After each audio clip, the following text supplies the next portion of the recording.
नमस्कार दोस्तों, स्वागत है आपका हमारे यूट्यूब चैनल पर। अगर आप चैनल पर नए हैं तो प्लीज़ चैनल को सब्सक्राइब कर लीजिए और अपने दोस्तों को शेयर कर दीजिए। जैसा कि आपको पता है कि खंड 2 की सीरीज़ कल से हमने स्टार्ट की है। कल हमने प्रतिलेखन संख्या 43 और 44 का डिक्टेट किया था। आज प्रतिलेखन संख्या 45 और 46 को डिक्टेट करूँगा। इसकी PDF आपको टेलीग्राम ग्रुप में मिल जाएगी, जिसका लिंक डिस्क्रिप्शन बॉक्स में दे दूँगा। तो लिखने के लिए तैयार हो जाइए। डिक्टेशन शुरू करते हैं 5 सेकंड बाद।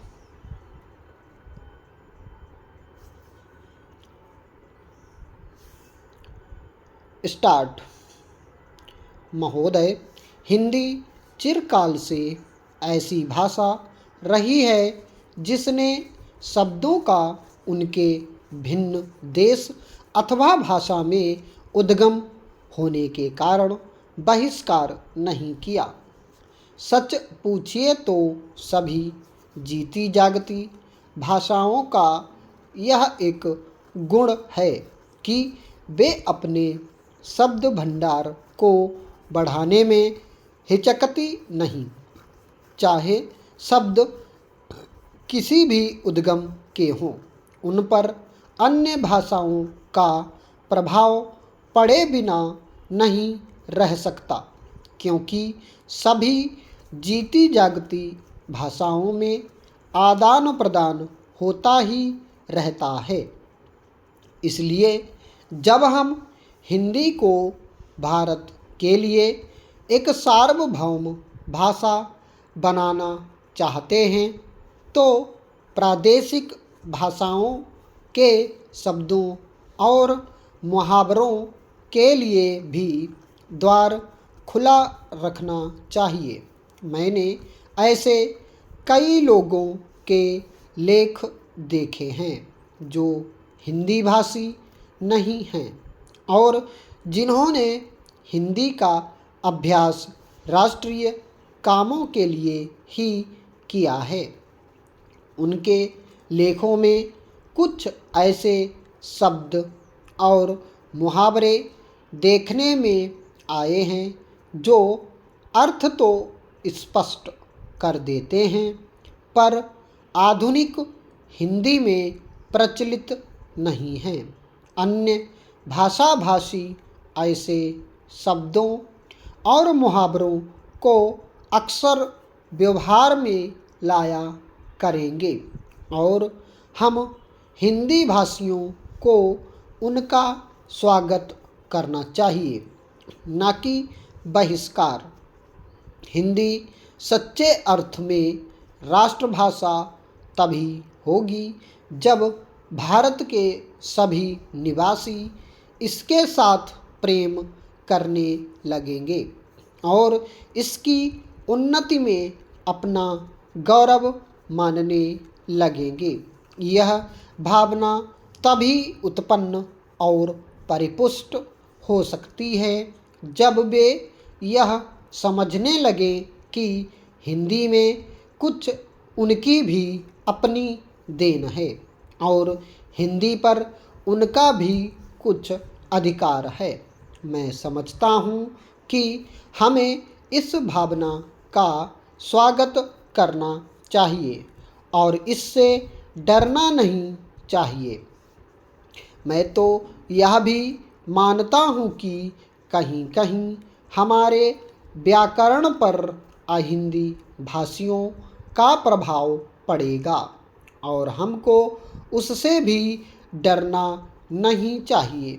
इसलिए मैं चाहता हूँ कि हिंदी भाषी और हिंदी संस्थाएं निष्प्रह भाव से हिंदी की श्रीवृद्धि में लग जाएं, जिससे अन्य भाषा भाषी भी उसके विभिन्न प्रकार के साहित्य से परिचय पाने के लिए उसे सीखना आवश्यक समझें।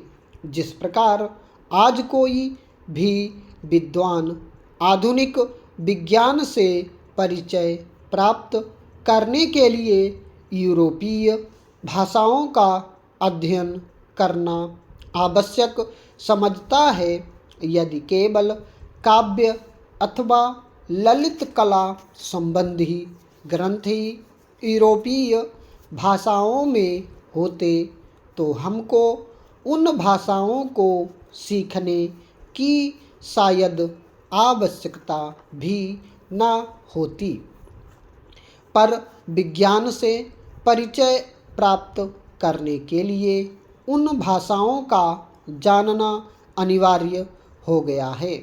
उसी प्रकार हिंदी भी इतनी समृद्ध होनी चाहिए कि आधुनिक विद्याओं को प्राप्त करने के लिए उसका जानना केवल पर्याप्त ही नहीं, आवश्यक भी हो जाए तथा इस भाषा में मौलिक ग्रंथ भी लिखे जाएं, जिनको पढ़ने के लिए अहिंदी भाषियों के लिए हिंदी सीखना आवश्यक हो जाए।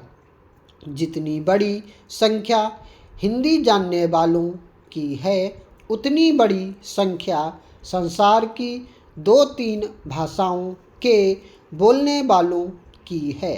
इसलिए यदि इतने लोगों में यह भावना उत्पन्न हो जाए कि वे हिंदी को संसार की भाषाओं में समुचित स्थान उपलब्ध कराना चाहते हैं, तो हिंदी का गौरव बढ़ेगा।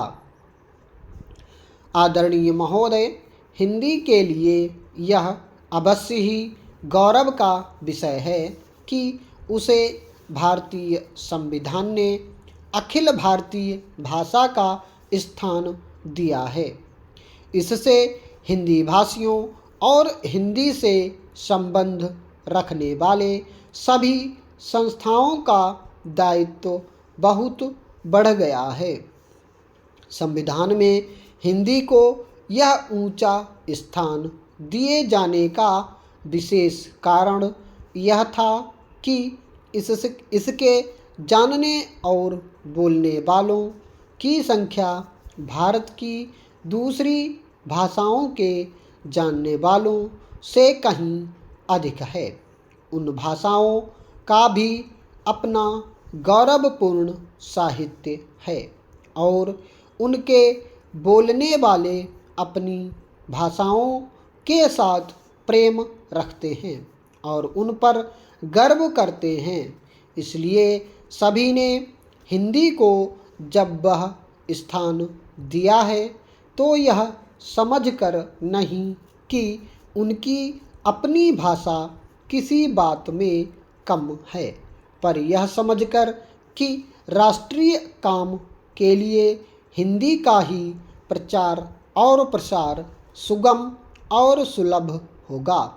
हिंदी को अखिल भारतीय कामों के लिए प्रधानता देते हुए प्रादेशिक भाषाओं को यहाँ के कामों के लिए प्रधानता दी गई है। इसलिए यह अनिवार्य है कि जहाँ हिंदी का प्रचार हो, वहाँ प्रादेशिक कामों के लिए स्थानीय भाषाओं को भी प्रोत्साहन दिया जाए और वे अपने सीमित क्षेत्र में अपना काम सुचारू रूप से करें। शायद यह कहना भी अनुचित ना होगा कि हिंदी भाषी राज्यों में तो हिंदी का वही स्थान होगा जो किसी भी प्रादेशिक भाषा का उसके अपने राज्य में, पर अन्य भाषा भाषी राज्यों में सीमित काम और अखिल भारतीय क्षेत्र में प्रायः सभी काम हिंदी द्वारा किए जाएंगे। हिंदी भाषियों का प्रयत्न यह होना चाहिए कि अहिंदी भाषियों ने जिस सद्भावना से हिंदी को राष्ट्रीय कामों के लिए स्थान दिया है, उसी सद्भावना के साथ वे हिंदी के प्रचार में तत्पर हों। हिंदी को किसी भी प्रादेशिक भाषा से होड़ नहीं है।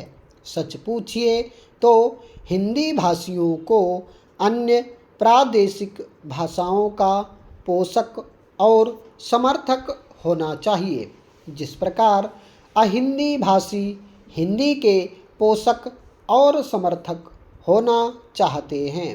हिंदी भाषियों के व्यवहार और आचरण से यदि कहीं भूल से भी यह आभासित हुआ कि हिंदी अन्य सभी भाषाओं से अधिक समृद्ध, अधिक परिपुष्ट, साहित्य वाली या प्राचीन तथा नवीन विचारों और भावों को व्यक्त करने में अधिक शक्तिशाली भाषा है और इसलिए इसको अधिकार है कि अखिल भारतीय राष्ट्रीय कामों के लिए यह राष्ट्रभाषा मानी जाए, तो इसका फल यह होगा कि अन्य भाषाभाषी हिंदी के प्रति ईर्ष्या करने लगेंगे और जो संविधान चाहता है वह काम पूरा नहीं हो सकेगा और हिंदी उस स्थान को प्राप्त नहीं कर सकेगी जो संविधान ने उसे देने का निश्चय किया है। दूसरे शब्दों में हमें हिंदी का प्रचार नम्रतापूर्वक करना चाहिए। मुझे यह कहते हुए बड़ा हर्ष होता है कि इस दिशा में नागरी प्रचारणी सभा का दृष्टिकोण सदा से व्यापक और उदार रहा है। सभा के पदाधिकारियों तथा कार्यकर्ताओं ने सदा ही अन्य भारतीय भाषाओं का समुचित आदर किया। यह सभा की परंपराओं के अनुकूल ही है कि हीरक जयंती के उपलक्ष्य में एक प्रकाशन योजना बनाई गई है। स्टॉप।